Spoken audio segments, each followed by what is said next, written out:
اذا كنت انت مدير عمل، قبل لا تتخذ اي اجراء مع الموظفين خلي نفسك مكان الموظف وشوف انت تقبلها على نفسك او ما تقبلها على نفسك. السلام عليكم ورحمه الله. اليوم راح اسولف لكم طريقه تعاملي انا ياسر بابا مع الموظفين اللي عندي بالشركه. انا عندي تقريبا شيء 50 موظف فقط بالصين، وبغير محافظات او بغير دول هم عندي موظفين. عندي موظفين يشتغلون وياي، وعندي موظفين يخرجون للمحافظات يدورون على بضاعه، وانا همين اطلع مرات ادور على بضاعه.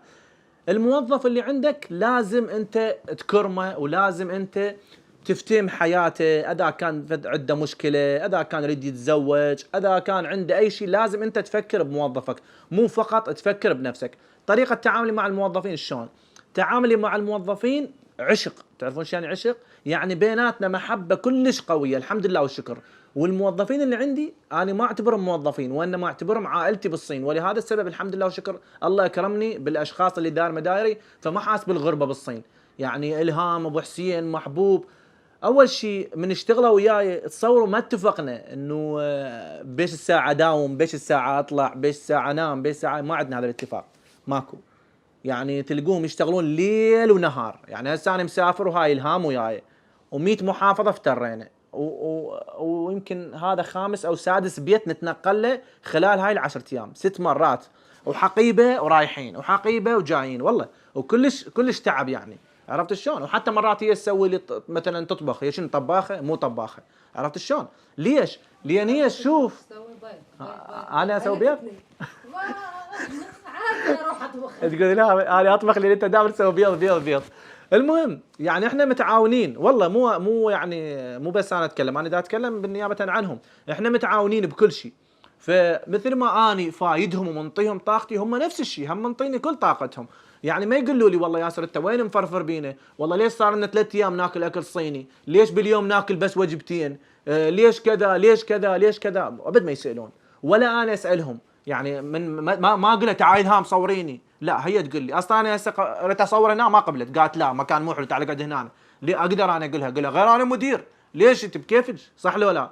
بس هي خبرتها، يعني مثل ما اني اثق انه هي تفتهم بالتصوير، فاني اسمع كلامها. عرفت شلون؟ هي مثلا اكو شغله انا اقولها الهام لا هاي الشغله هيجي، تقول لي اي صحيح هيجي. عرفت شلون؟ فنشارك ارائنا. هذا هو احد اسباب نجاحي بالصين. شلون نجحت الشركه مالتي؟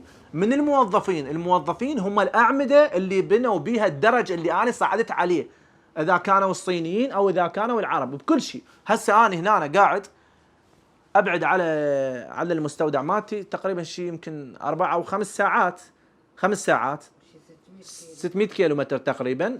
انا هسه راسي مرتاح. ليش راسي مرتاح؟ اعرف اكو واحد هناك والله يشتغل احسن من عندي بالشركه. بس انا مو مدير الشركه، اكو واحد هسه بالشركه دا يشتغل احسن من عندي. فهمت شلون؟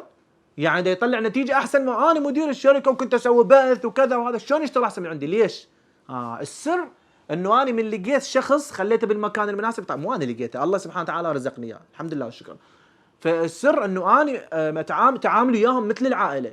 يعني تصور مرات واحد يجي على الموظفين، صارت وياي خلال هاي ال10 سنوات انا بالصين، صارت وياي اكثر من مره يجون اشخاص على الموظفين ماتي يقولوا له تعال افتح شركه، وتعال عوف ياسر، ويعني هواي صارت عندي. حتى واحد اجى زبون على موظف عندي بالصين، قال بنيه كانت اسمها فاطمه، قال فاطمه انا اريد افتح مشروع مثل ياسر، عوف ياسر تعال جاي. بس الموظفين ما قبلوا. ليش ما قبلوا؟ تعرفون ليش ما قبلوا؟ لان اكو محبه بيني وبين الموظفين، محبه احترام. ولا فد يوم عليت صوتي على احد نهائيا. لا استغفر الله، مره واحده والله انقهرت ورحت اعتذرت من عنده. ما كان غلطان بالطباعه ما ادري شنو هاي، فعصبت عليه وصيحت. انا مو انسان مو عصبي، مو عصبي، وانما الحمد لله والشكر امسك نفسي ما اعصب. فصيحت عليه قلت له هاي غلط وما ادري شنو. هاي كان الستيكر مال العراق على البضاعه، هو لازق عليه مال لبنان، فراحت البضاعه مثل مال العراق، المفروض تروح للعراق، راحت للبنان. فكلش حزنت بذاك الوقت، صلحتها.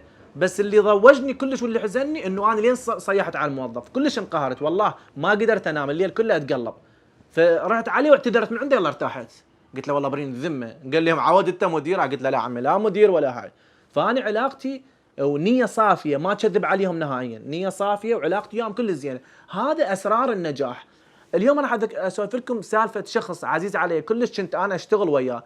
الشخص هذا كل سنة كان يسوي جرد، اذا هو رابح مثلا 100,000 دولار 50,000 دولار 500,000 دولار، كان يوزع لنا كراميات يعني هدايا، يوزع لنا مره من المرات اعطاني هديه اشتريت بها سياره، هديه اعطاني اياها خلال السنه، حسب شاف نفسه رابح، قال قعدنا احنا الموظفين قال باعوا، اني ربحت بسببكم انتم الموظفين، فوزع علينا كراميات. اللي هسه اتذكر الهديه اللي انطاني اياها والله اشتريت بها سياره، عرفت شلون؟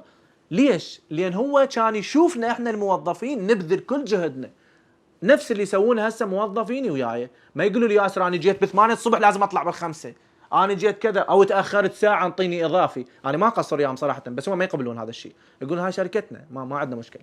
وكل ما اني اكبر، مثلا اول ما اشتغلوا وياي كان راتبه 500، هسه اكو واحد راتبه 1000 دولار، اكو 1500 دولار، اكو 700 دولار، يعني مو من المنصف انه الشخص يشتغل وياك سنوات تنطيه راتب مثلا 1000 دولار خلينا نقول او 500 دولار، ويجي شخص اليوم موظف جديد تنطيه راتب نفس هذا اللي صار له وياك سنين يشتغل، هذا مو من المنصف، هاي كارثه، هاي انت راح تدمر الشخص هذا، تدمره. يقول لك هذا صار لي سنين اشتغل وياه، شلون جاب موظف وساواه وياي؟ او تجيب موظف جديد تنطي راتب احسن، الا اذا كان هذا الموظف عنده امكانيات قويه تختلف على الموظفين السابقين، فهذا حتى هو يقول لك هذا عنده امكانيات. ودائما شو اسوي؟ طبعا دائما اغير، انا مدوخهم للموظفين، مثلا مرات انطيهم راتب وبعدين انطيهم هديه، ومرات انطيهم نسبه، مرات اقول لهم هاي البضاعه اللي وصلت اليوم اللي ادام باعت لكم هالقد، لكم كل واحد 20 دولار، لكم كل واحد 50 دولار، مثلا هاي الحاويه اللي وصلت مع الاحذيه اذا صرفناها كلها خلال 5 ايام كل واحد له هالقد، عرفت شلون؟ من عدا مرات اخذهم للمولات، نروح نطب للمولات، شنو الشيء اللي اشتريه اني؟ اشتري لهم ملابس، ساعه ب 200 دولار ب 300 دولار، حذاء كرمون ب 100 دولار 200 دولار من نايك من اديداس، شنو اللي اشتريه اني؟ اشتري لهم اياه، عرفت شلون؟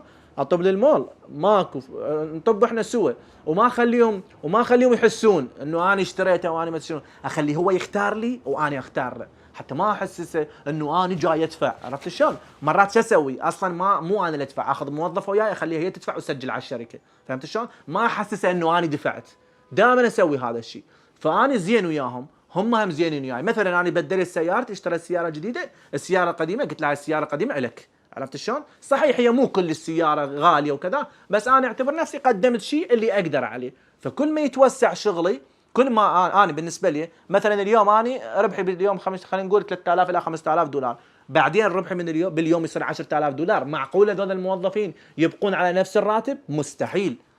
انا جاي اربح بسببهم، عرفت شلون؟ هذا اللي جاي يبث، وهذا جاي يرتب البضاعه، وهذا جاي يشوف لي، ممكن يبوقون، يقدرون إيه اكيد يقدرون يبوقون، ليش انا اقصر عليهم؟ مستحيل.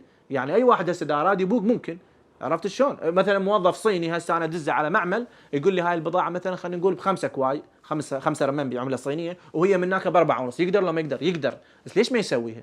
ما يسوي لعده اسباب، اول شيء هم الحمد لله وشكر يدبرون حلال وحرام، ناس محترمين، وثاني شيء انا ما مقصر وياه، يعني انا ما مقصر وياه، ولهذا السبب شركتي نجحت بفضلهم ذولا. فانت انتبه على موظفك، اذا كنت انت مدير عمل وعندك موظفين انتبه على موظفيك، لان هم ذولا الاعمده اللي انت تصعد عليها، عرفت شلون؟